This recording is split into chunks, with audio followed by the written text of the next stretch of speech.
Meus amados irmãos, a paz do Senhor, quero louvar a Deus pela vida de cada irmão da nossa classe Abraão, da nossa congregação em Alto Castro, também pela vida do nosso superintendente da EBD, presbítero Tomás, e pela vida do nosso pastor Ovani.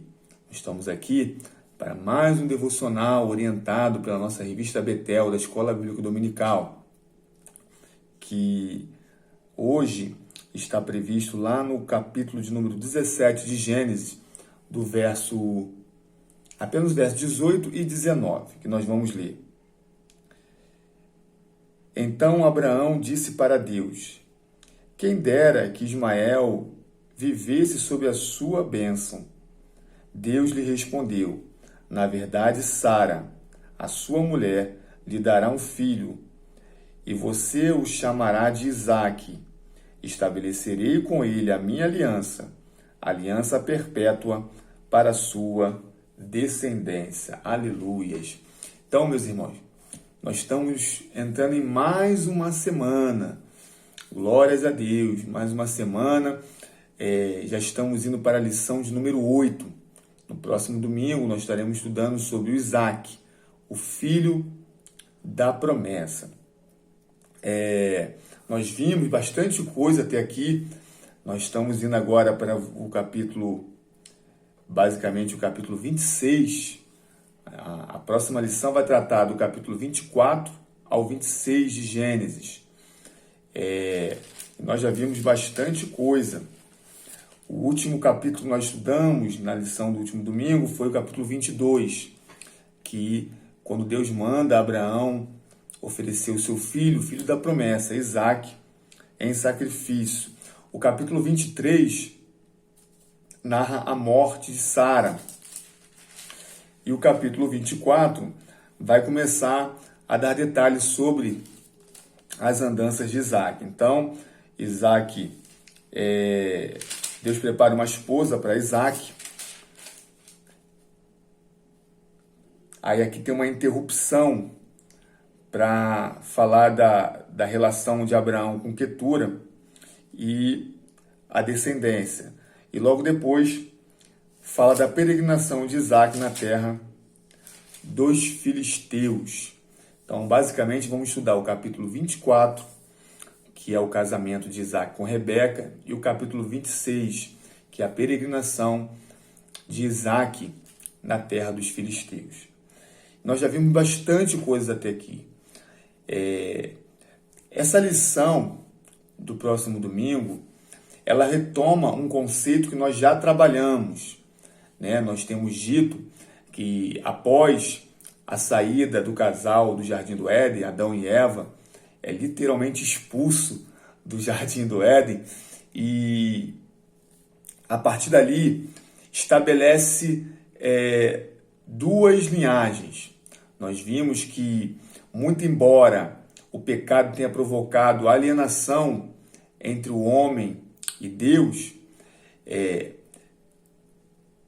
Deus usou de misericórdia para com aquele casal, e eles puderam gerar. Então nasce Caim, primogênito, e Abel. E a oferta que eles ofereceram, isso tudo nós já estudamos aqui nos nossos devocionais. Eu aproveito essas oportunidades para a gente também retomar esses conceitos e fazer uma revisão. Então, a oferta que Caim e Abel oferecem para Deus nos dá a ideia de que os seus pais pregaram para os seus filhos, falaram de um Deus, de um jardim, né, das bênçãos, do tratamento, né? E aqueles meninos tentaram buscar o Senhor, tentaram se reconectar com Deus. Então nós vimos que Caim mata Abel e que Deus dá Sete em substituição ao filho perdido. Então perceba que a partir dali começa a estabelecer uma linhagem piedosa e uma linhagem ímpia ou impiedosa. Nós já falamos isso também. Então, nós falamos isso dentro do conceito de que Deus ele sempre toma a iniciativa nesse processo de reconexão, de restauração e de redenção com o homem. Então, Deus está sempre estendendo a mão para fazer com que a sua obra, o seu projeto, antes da criação do mundo, ele se cumpra na restauração de todas as coisas. Então nós vimos que nessa linha piedosa nós destacamos, o comentarista destacou Sete, destacou Enos, que quando começou a invocar o nome do Senhor, destacou Enoque, né, que andava com Deus e foi tomado para ele, e destacou Sem. Através de Sem, Deus traz o seu povo, né?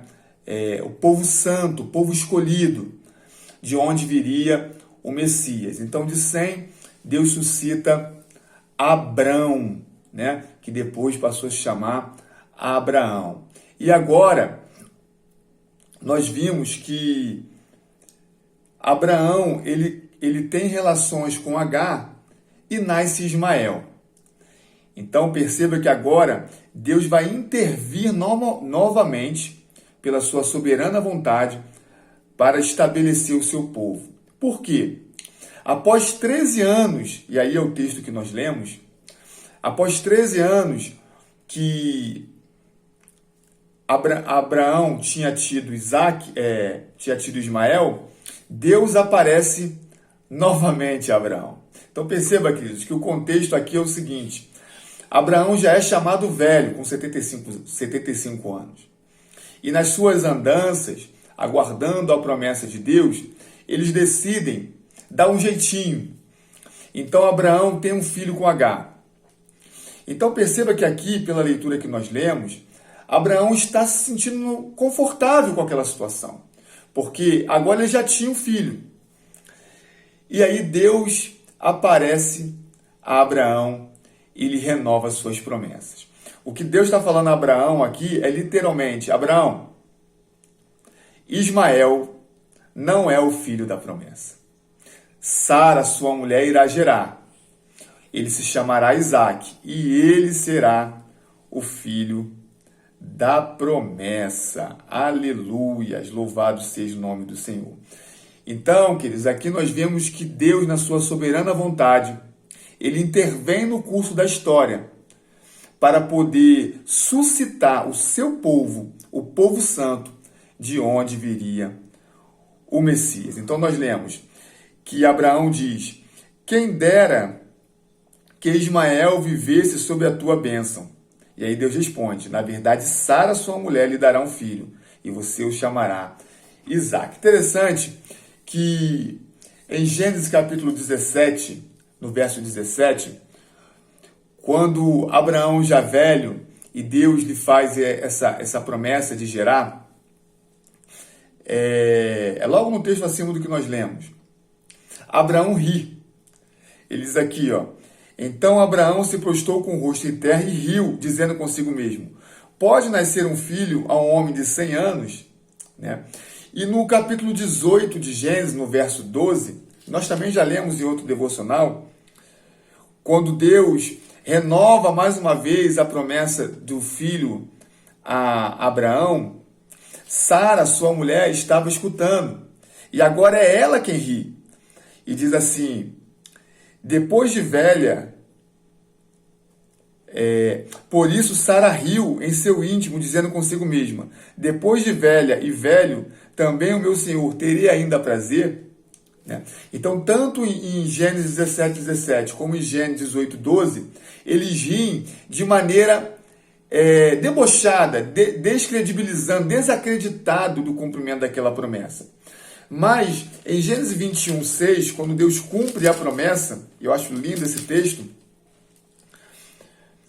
Sara disse: Deus me deu motivo de riso, e todo aquele que ouvir isso vai rir comigo.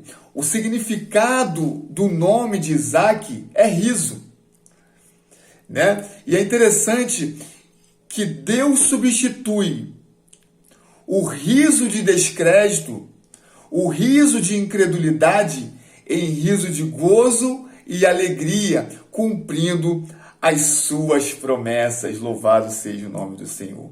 Então, queridos, nós vemos que Deus ele escolhe Isaque em detrimento de Ismael, para que o filho da promessa, aquele que geraria a sua nação, fosse o filho do milagre, aleluia, a sua descendência, seu povo, o povo santo, né? O descendente da mulher viria do filho do milagre. Deus sempre age de maneira extraordinária e sobrenatural para poder glorificar o seu poderoso nome. Deus poderia ter tirado o seu povo do Egito de uma maneira muito mais simples, mas ele sempre opera de maneira extraordinária para que o poder dele se manifeste em nossa fraqueza ou na fraqueza do seu povo. Queridos, Deus é soberano e ele age de maneira soberana para que o nome dele seja glorificado. Que essa semana que está iniciando de estudo seja uma semana de bênção. No devocional de hoje, nós vimos que Deus escolhe Isaque em detrimento de Ismael, para que ao longo da semana nós possamos entender como Deus vai se mostrar a Isaque como Deus do seu pai Abraão. Então, a promessa de Abraão é repassada a Isaque na construção dessa descendência numerosa. Que coisa maravilhosa! O nosso Deus, ele é capaz de transformar um riso de incredulidade em um riso de alegria e gozo na manifestação do seu poder.